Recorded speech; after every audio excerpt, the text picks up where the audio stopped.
Yo, yo, yo. Hey guys, welcome back to another awesome edition of the Best Practices Show podcast.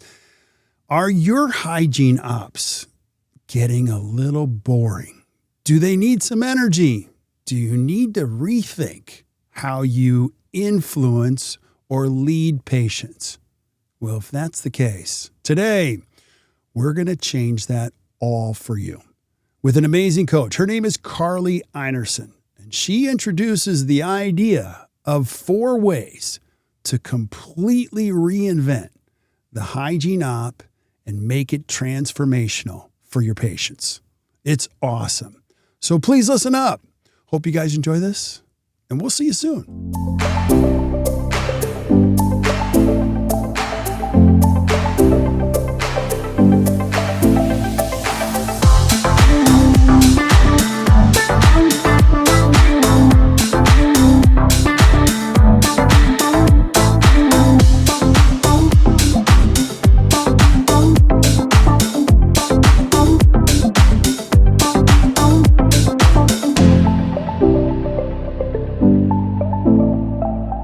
Hey guys, welcome back to the Best Practices Show podcast. Thank you guys for showing up. I'm just so grateful. People are listening to us because with over 900 episodes, we're just going to keep bringing it. And if you haven't figured this out yet, we love this stuff. Our hope is you listen to the podcast and whatever we share with you, it improves your practice and your life. And we're going to do exactly that today with an amazing coach. Her name is Carlie Einarson. And we're going to be talking about how to reinvent your hygiene op. Has your hygiene op gotten a little stale?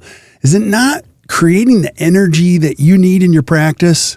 Well, today, let's change that. Carlie, thanks for being back. I appreciate you. Yeah, absolutely. I love being on with you and talking about this stuff. So thanks for having me. Yeah, it's awesome. It's awesome. So let's do this. Let's start super high level. Now, if you haven't figured this out yet, as a podcast listener, we're practice coaches. So this is what we do. We're kind of geeks about this stuff. We work with practices all over the country who aren't necessarily broken. These are actually really great practices, but they've hit this ceiling where either things get stale, they don't know how to make them better, they're kind of stuck, and we help them get unstuck and create some energy and growth, whatever they mean, whatever they're trying to define growth as.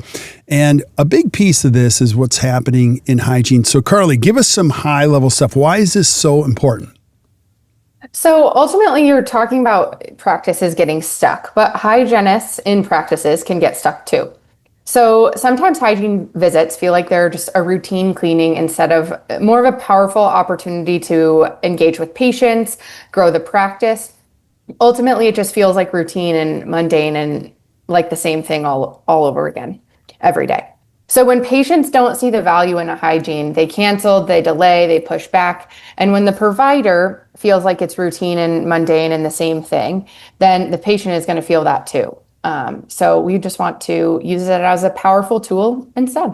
Yeah, absolutely. And so, oh, gosh, I can't even talk today. But one of those things is like you get into this routine, and that's the challenge of doing anything, especially as you create systems. You get into these habits. And if you don't change up the habits, they become ruts, where you're just kind of doing the same thing. And patients can feel that. Oftentimes, hygiene can feel more transactional than transformational. And you know this, like hygiene is an amazing part of your practice. And you've got to create it in a way that patients feel very connected, like they feel like you have their back this whole time. So the whole idea is when you refresh this hygiene experience, you're going to build loyalty, you're going to build referrals, you're going to build health, you're going to build profitability. So let's get you thinking that way today. So Carlie, where do we start? Well, we want to start with building that trust with patients. Ultimately, it builds case acceptance. It builds a better experience for patients in general, right? Where they feel educated, they feel cared for, they feel motivated. So we first want to start with setting clear expectations. So I don't know, as long as you've been listening, you've probably heard E minus R equals C, right? So expectations minus reality equals conflict. This is when you're going to pause and have to repeat it in your head a couple times. But what we want to ask is what patients' expectations for their visit is today. Ultimately, you come in, it's a very simple question, and I'm sure you will get an answer, but sometimes you get a different answer from different patients, right? So we want to layer on the roadmap of plans for the appointment and like kind of weave in where their expectations fall and or just open some of those conversations. Yeah. So for example, if you ask the patients what their expectation is to having their teeth cleaned, they might reply with something along the lines of like, great, in an hour we have reserved together, we will most certainly be making sure that the hygiene services are provided and you're leaving feeling healthy. Okay. I just messed up. That's all right. Go back. That's all right. So I'll timestamp this. Don't even sweat it. Just okay. I'm so sorry. don't even this sweat is what it. happens when Anyway, when I do it like 5 minutes before. I got you. Don't worry about it. It's totally cool. So go back to, let's go to set expectations first. Yeah. Okay. Perfect. Thank you. Sorry. No problem. Okay, so we first want to start by setting clear expectations. So if you've been listening to the podcast for a little while, you've probably heard the term E minus R equals C, which stands for expectations minus reality equals conflict. So ultimately, we are going to begin every visit by asking one simple question. What are your expectations for today's visit? So if we set the expectations for the visit, we can have reality meet those expectations, and we do not have that conflict, right? It's a quick question, and it's very easy to ask at the very beginning of the appointment. Yeah. Can I add a couple things? Like that's one of our favorite formulas. Like if you've been listening to podcasts, you've heard this before, but I want you to think about this today.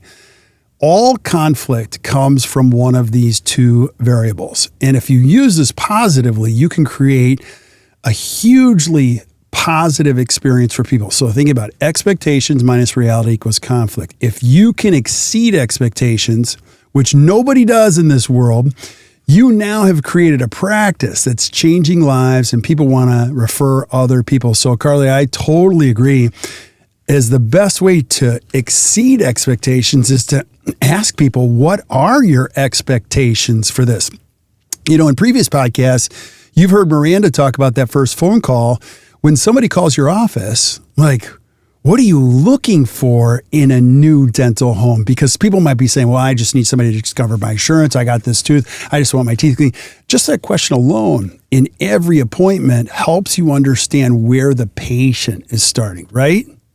Absolutely. I mean, you're asking for the answers to the test before you even start the test, right? If you get those expectations first, even if you get a simple reply to that question of, what are your expectations for today's visit? You get a simple reply maybe of, well, in this hour, I expect to get my teeth cleaned and that's it. Like, ultimately, it's a simple answer, but it does put people back in their seat and be like, oh, what is my expectation for today?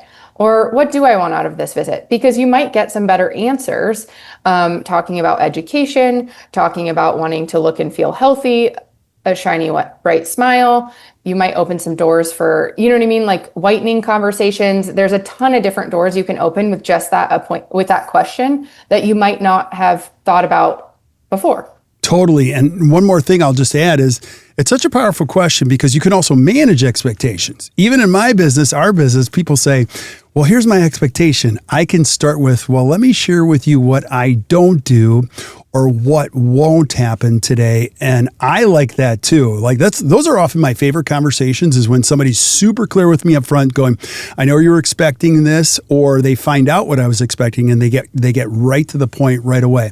The point is this. When you are a dental practice that meets or exceeds expectations consistently, you are going to be busier than you want to be forever. And you could start to transform people's lives in the hygiene chair. What else do we need to know about that formula before we move to number 2? With that, I would also say the only other thing that it can really help with is like expectations on time, expectations on services, just having them leave with a higher elevated customer service experience, right? Because ultimately we are in the business of people, and having them leave happier and kind of with that wow experience will make them come back time and time again and feel more valued. Absolutely. And you mentioned the time thing. Pete Dawson said this 30 years ago. He said, you can actually build a practice just by being on time. Think about that. So there's so many ways we can do this better. And really, like when you think about your practice, there's a lot of things you do right well. But this is the opportunity where you can lean into it as a culture and say, like, what are the things that we can tweak and get better? And I love how you laid this out, like set clear expectations first. What's number 2? Yeah. To use monitors for patient education, not HGTV or some other kind of, throwing it on the news or whatever else. Having the monitors actually have x-rays on them, IO photos on them, photos of any sort, and use them for patient education and for their purpose. Yeah, this is a big one. Like, don't skip over this one. We have been in so many practices, and this is what I'm really, really biased about. And I'll just tell you my own experience. I've been in some of the best dental practices in the country, and it's amazing how many of them have the news on all the time. And I don't know if you're listening to this, how you feel about if I'm watching the news, my anxiety is skyrocketing. Like I'm just and I don't even want to talk about what's happened in the news recently, but a lot of it is just not positive stuff. And so you got to remember, when people come into your office, you really want them to be thinking about why they're there and singleness of purpose and maybe improving my oral health or my overall health or asking really good questions. And we don't really give enough value to the information that goes into our eyes. What we see, we believe. So I think it's important, like you said, to craft the experience from the beginning all the way through. That, a great test is to walk around and try to imagine what goes into the eyes of your patients. Now, everybody wants these monitors and they have them all over the place, but I think the news is the worst thing you can put on there. I love the idea of having education. And then I learned this from our practices in North Carolina. I had like 3 dentists tell me this. They're like, if you're ever going to put the TV on in your ops, you know what channel you should have on? Have you heard me share this one, Carlie, at all? No, I haven't. They go, put on the Food Network, because everybody's talking about food. And when you're in a dental office, man, some of these patients, all they think about is how they're going to eat. My parents are 20 years older than me, and they break a tooth, man, food is compromised. They got to change their diet. My mom, when she's making dinner, she's only talking about what she's going to make for lunch tomorrow. And so it's so important that you are carefully crafting the experience that goes into your patient's eyes. What else would you suggest? I would say that also, like, a picture is worth 1,000 words, right? And we talked about expectations. They kind of go together. If you throw up a picture of a tooth that has a really dark spot, a big crack, doesn't look great, the patient is already going to likely start asking, like, hey, what can we do about that? Or, ooh, that doesn't look good. Oh, I don't want to see that. And it's like, well, that's in your mouth. It's in your body, right? We want to do something about it. And it can help to kind of set those expectations, as well as it gets them to have actually like an active part in their treatment planning and co-discovery, right? Like, as a hygienist, you do co-discovery with the doctor and you share certain things that you've seen. The patient also should have an active piece in that. And the only way they can have an active piece in their co-discovery and their treatment planning is if you actually have the pictures on the screen. Yeah. Right. It's amazing. Same with, x-rays too, but ultimately you have to explain the x-rays a little bit more. But the pictures, again, 1,000 words. Yeah. Now I'm going to sound like the old guy that's been doing this for 31 years, but I actually think we've gotten lazy with this. When I got started in this, there was an amazing hygienist that helped me. Her name was Alice Beener, and she was the hygienist for Bill Strupp for many years. And she just got all over me about like how we have to visually educate patients. So she had those, they didn't have monitors back then, but they had the little mirrors on the lamps. And she said, I would pull those mirrors on the lamps down and I would ask the patient, tell me when you can see your upper teeth and lower teeth, because you're going to watch this experience. And she said patients would try to push that away. And she would say, honey, this is going on in your mouth. I'm not going to let this happen. Now, a couple other things she brought up. And Carlie, I don't know, here I am going the old guy, like disclosing solution. I remember disclosing solution for like half of my life. And I remember the early hygienists that I would go to, even in my 20s, like you do this, and then you're like, okay, how am I doing it? Wow, I'm not doing so well on the right side.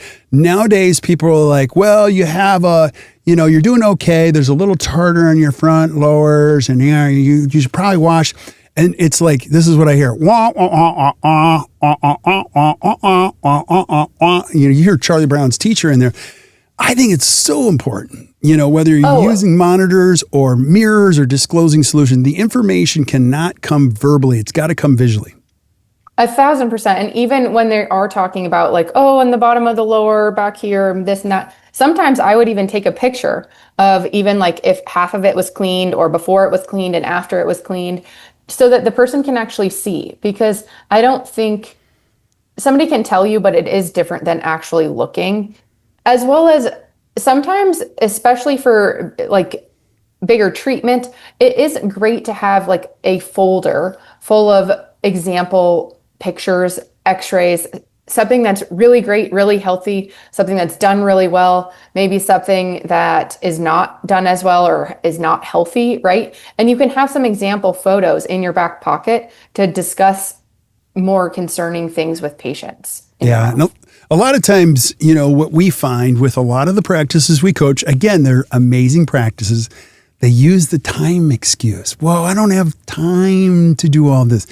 You don't have time not to do this. And so this is where we have to think better in re-engineering our processes. Number one, if you're running behind, you're right. You don't have time to do it. But if you manage your time correctly, have good systems in place, you can get this done right. And there's no better time to communicate with a patient than when they're right in front of you. So it's great stuff. Anything else you would add on this? I would also say with that too, not to jump in, but with that, you're going to save yourself time in the future. Right. So by showing some of these pictures and by educating now, you're going to have patients that are fully invested in their health and come back and actually ask you, oh, how am I doing? Can you take a picture of that? Oh, what does it look like today? Right? Because if they're invested and they see it and they're learning, then chances are you don't have to have those conversations every single time, all the time, and they're learning and they know, and it will save you time later. Yeah. In my opinion. Absolutely. Great mentor of mine. His name is Dr. Charlie Verapapa. He's like, you got to tell these dentists, like, get all the other distractions out of your office. Like, don't keep the small talk to be half of the appointment either. We'll start with great rapport. I do want to know about them, but like 10 minutes into the appointment, we're going to start asking very intentional questions, showing very intentional photos, so that they're starting to learn, ask, be curious about their oral health in a very collaborative way. So it's good stuff. So Carlie, what's number 3? Number 3 is use technology to its fullest. So this is ultimately, it has to do with monitors too. A monitor is technology, right? But other technology like the practice management software, you want to make sure that we're using that to its fullest, using the periodontal chart to explain options and different disease data with patients. What I would do is I would actually pull the perio chart on over to the monitor in front of the patient so they could see. They can hear, right? And as like when you're going along periodontal charting, but it is nice for them to see. Everybody learns differently. So some people learn by seeing, some people learn by hearing, by doing. It's nice to give them a couple options and or have them see both. That kind of backs up what you're saying and what's on the screen. I feel like I'm telling stories with old guys and old people I've met in dentistry, but Fred Troxel, who was a dentist in the Keys, Florida, he was the first that I ever saw do saliva testing. Now, this is way back in the days where he would actually take it, put it on a slide, put it underneath a microscope, and tell the patient what they were seeing. It freaked me out. And he was like, we can tell a really good story about that. And again, it's so powerful. There was another dentist I met in Austin, Texas. He would do pH testing in patients' mouths. And I'm like, why do you do pH testing? Because it tells me so much about that was 25 years ago. He's like, I can tell whether or not they're going to be pre-diabetic based on their habits and things like that. For the most part, like you can see. And then I watched him do it with a patient one time, and the pH was crazy. And he's like, watch this. Tell me what you had for breakfast. And the patient was like sugar, sugar, sugar, sugar, sugar, sugar, sugar, sugar, like no protein balance. It's amazing once you start thinking in advance. I'll add one more thing about the practice management softwares. And again, this is a challenge. Like every practice management software that we work with has incredible value, but the overall utilization in dentistry of practice management, even the best like Dentrix, Open Dental, EagleSoft, we can often find practices, they're using 30% or 40% of its capabilities. So that becomes another opportunity for your team. If you use the software the way it's supposed to be used, you can transform your practice. I sound like a broken record on that. Anything you would add? There's so many softwares too, such as like Pearl. Right. It helps provide an easy and like colorful way to explain things to patients. It backs you up in a way that is so much easier to discuss with patients. We have, intraoral photos, scanners. Scanners are game changers to show how things can transform and what things could look like. If we change something here, tweak something here, this is what it could look like in the future. Showing the wear on teeth. There's so many amazing pieces of technology that are in practices that we don't necessarily use to the fullest. And ultimately, again, going back to that time, I'm not saying you need to use every single one of these things in every single appointment. It is going to be customized to each patient, what they want. Going back to that first question, what are your expectations today from your visit, right? You can customize based on each person's answer. Yeah. Yeah. And just the trends and how people are learning and communicating with smartphones and everything. If you look at how your kids communicate or even the younger generations, all of it is video. All of it is text, and I don't even know what Snapchat is, but some people Snapchat like hundreds, if not thousands of times a day, and it's not with text, it's with photos. So I think we're all learning, and when you say allow the images to do the explaining for you, it's a huge piece of it. So find a way to tell a visual story. Love it. Love it, love it. What's number 4? Absolutely. Celebrate wins and validate concerns. So ultimately, like you're saying, kind of where our world is going with all of this AI and computers and pictures and everything, there is a piece of that personal connection that's so important, especially in the hygiene visit. I have had patients come back specifically for hygienists and not even for the doctor necessarily. And it's because of that personal relationship. And I believe it has to do with celebrating wins, validating concerns, being there for that person when they're scared, nervous. People don't normally love to come to the dentist, right? So being there for that person and having that personal connection, celebrating those things. Your gums look healthier than last time. Look at this picture. Oh my gosh, like your buildup on the lower anterior was so much worse last time. Like, way to go. It brings that encouraging factor and that personal touch back, like to the dental office, right? And to your cleaning appointment. Yeah, I love the personal wins. Obviously when patients and something happens in their lives, celebrating those, but also the dental oral health wins. Now I'm going to totally screw this up and we're going to have to get Behrendt back on, but our CEO, Dr. Behrendt talks, he's told this story many times. He would always celebrate bleeding points, and because you got to remember some of these patients come in, like you said, they're not excited to be here. They're shameful about what's happening. And the first time they meet you, the bleeding points might be a lot. He's like, listen, we're going to start here. But he said it would be amazed when you're consistent with that. They would say to him, Dr. Straub, guess how many bleeding points today? Only had 5, and he's like, well, we're doing good. Like last time it was 10, and then they'd come back and they go, I only had 3 today or 2 today. And that's what you're talking about, celebrating the progress or the wins. Now you're actually an active part in helping them improve their overall health. Oh, the best thing is when, it's music to a hygienist's ears when a patient comes in and they're like, how many 5s do I have this time? Or how many 4s do I have this time? Are there less? Like, where are they? I want to know. I've been focusing on the area you told me last time, right? And just sharing those wins is so fun. And it's great to see. It makes patients more involved in their own health. Yeah. Now there's an interview concept called resisting the writing reflex. Can you explain what the writing reflex is? Yeah, the writing reflex is a natural tendency that many helpers, so aka helpers like dentists, doctors, coaches, parents, they want to just fix the situation by correcting any behavior, error, giving advice, persuading somebody to change. So they're ultimately not like you're fixing something for someone else, and you're not giving them the chance to actually think or fix it for themselves or have that personal interest in fixing or doing something differently. Yeah. So you know, I often do this with my children, and I shouldn't, but like the important piece is like they've got to learn about this, and then they've got to be part of the solution. And, you know, you're just the person that's going to help them with this. And it's, trust me, it's very hard. I still do it, but being aware of when you are doing it, so that you can just back off a little bit. Why do you think that's happening? You know, tell me a little bit more about that. What do you see up here? What are you noticing here between this photo we took 6 months ago and this photo right here? Mrs. Jones, can you wiggle that tooth? Yes, you know. So, this is another one. Alice Beaner taught me this one. So credit to Alice Beaner. She's like, when mobility was a big one. So she would tell a patient, like, can you do me a favor? I want you to put your finger on this tooth and wiggle that. And so she said, anything you noticed from the last time? Yes, it's more wiggly than it was last time. She goes, okay, well, that's called mobility. Now, this is so cool. Like, I can still remember these stories. She said, did you ever play with a fence post as a kid?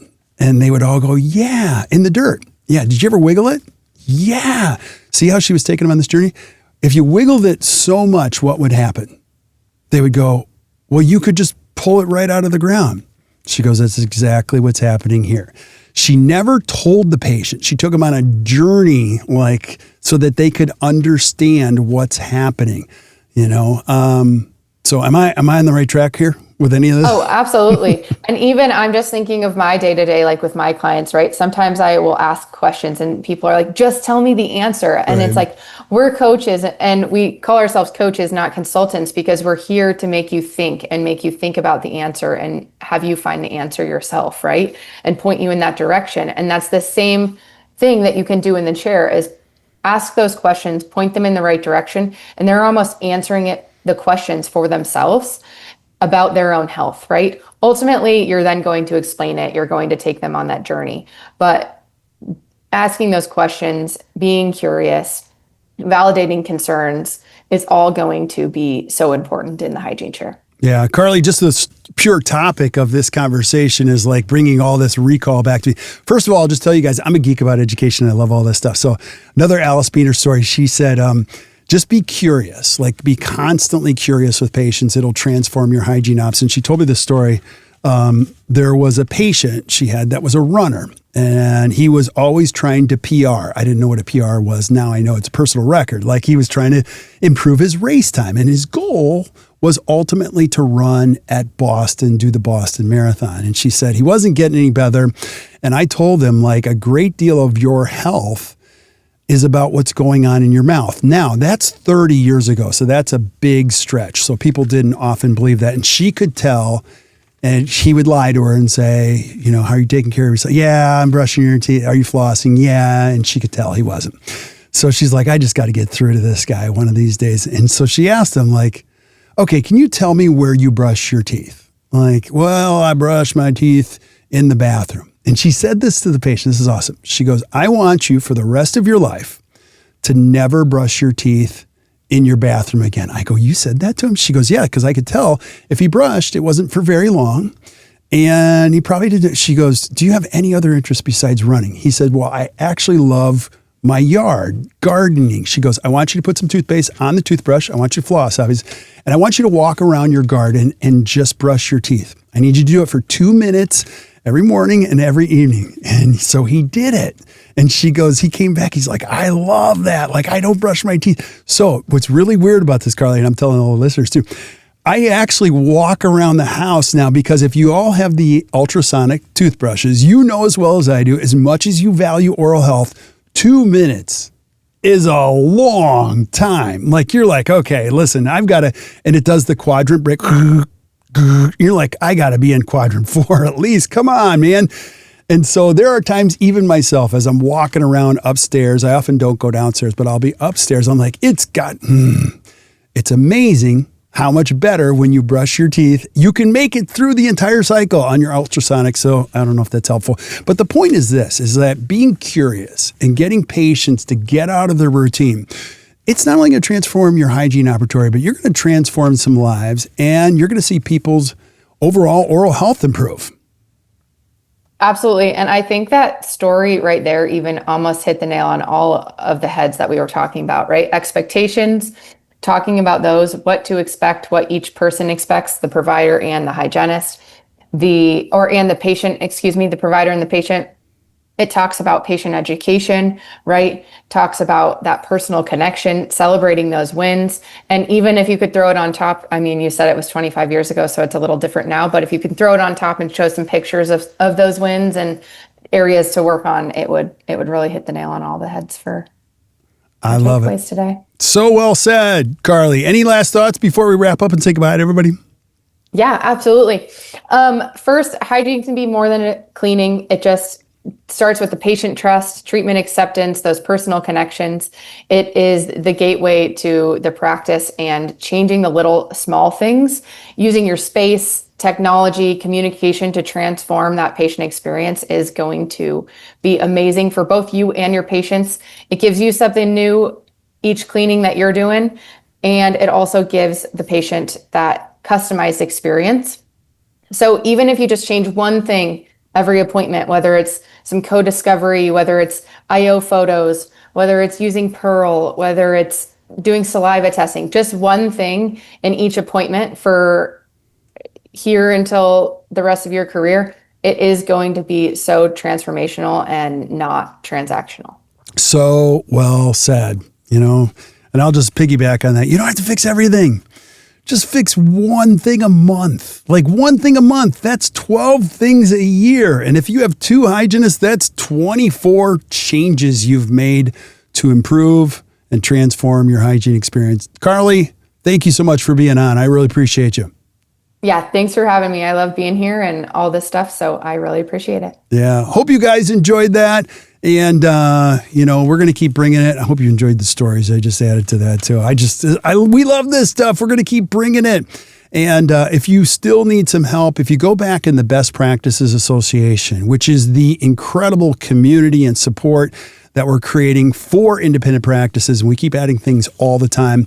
We've got a great resource tool back there called Tiers of Service Exercise. It's actually an exercise you can use to modify your hygiene ops and transform the entire experience. What's really cool about these resources, you just print them out, there's videos, and you don't have to think. Just follow the exercise. That's why we do this. We also have another one back there called Creating a 6-Star Patient Experience, which actually takes you through all the components of what we would consider an excellent patient experience. And you can check every box. Say, we do that, we can improve that, we can improve that. The hardest part about improving your practice is, number one, getting everybody on the same page, and then getting us all aligned on what to do and maybe how to do it. And that's why we created these resources. And if you've tried everything and you're like, I've tried everything, I don't want to do anything, I can't even do this anymore, I can't do it anymore. We have great coaches, amazing coaches. We call them pro coaches like Carlie, who will make you do this stuff for your own benefit, the practice benefit, your team benefit, and your patients. So we're here to help you every step of the way. So hope you guys enjoyed that. If you enjoyed that, do us a favor, hit the share button and share this with your friends and colleagues. Keep sending us suggestions for things you guys want to see, and we're going to keep lining up. And until we see you guys next time, or you hear from us next time, keep watching or keep listening to the Best Practices Show. You guys enjoy your day.